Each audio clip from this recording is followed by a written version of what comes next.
Shivakumar, owner of Bhagavan Tea Stall in Mettupatti village of Pudukkottai, arranged a Moi Virundu tea party or a fundraising tea party on Monday to raise funds to support the victims of landslides hit Wayanad.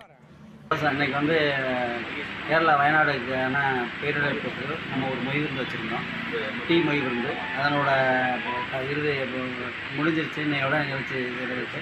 நிறையா மொய் செஞ்சுருக்காங்க. ரொம்ப பெருமையாக இருக்குது. நான் எதிர்பார்த்ததை விட கூட செஞ்சுருக்காங்க.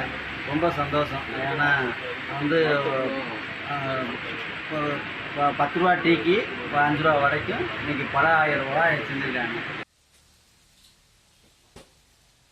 Shivakumar, who has been involved in similar activities since 2018, managed to raise 44,700 rupees within 12 hours. இன்னைக்கு வந்து 44,729 ரூபா மொய் போட்டிருக்காங்க. அதில் வந்து நண்பர் மூலம், சிபை மூலம், அந்த இணைய வழியில் வந்து 10,954 ரூபா. மொத்த காசு வந்து 44,729 ரூபா. இதை உண்டியலில் போட்டது வந்து 33,775 ரூபா போட்டிருக்காங்க. பெருமையாக இருக்குது, மகிழ்ச்சியாக இருக்குது. நாங்களாம் எதிர்பார்க்கல.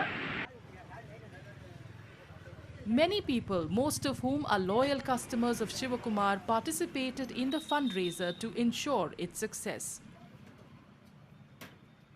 இந்த மாதிரி மொய் விருந்து வச்சு ஆடு வாங்கி கொடுக்குறதா சொல்லி அதில் நாங்கள் கலந்துக்கிட்டதில் எங்கள் வீட்டுக்காரரும் வந்தாங்க. இன்றைக்கி காலைல வர்றதாக நாங்கள் இருந்தோம். ஆனால் ஒரு சூழ்நிலையால் வர முடியலை. இப்போ வந்து கலந்துக்கிட்டோம். 12 மணிலேருந்து இப்போ நான் வெயிட் பண்ணி இங்கே கலந்துக்கிட்டு இருக்கேன்.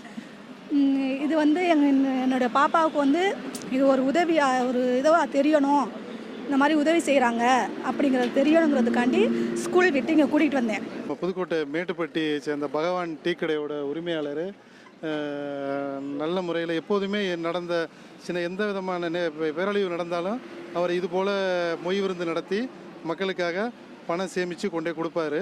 இப்போவும் செய்கிறாரு. எங்களால் முடிஞ்ச உதவியை நேரடியாக நம்மளால் செய்ய முடியலாட்டியும் இவர் மூலமாக அதை நாங்கள் செய்கிறோம். Major landslides hit the Mundakai and Churalmala regions of Wayanad on July 30th, almost decimating both the areas.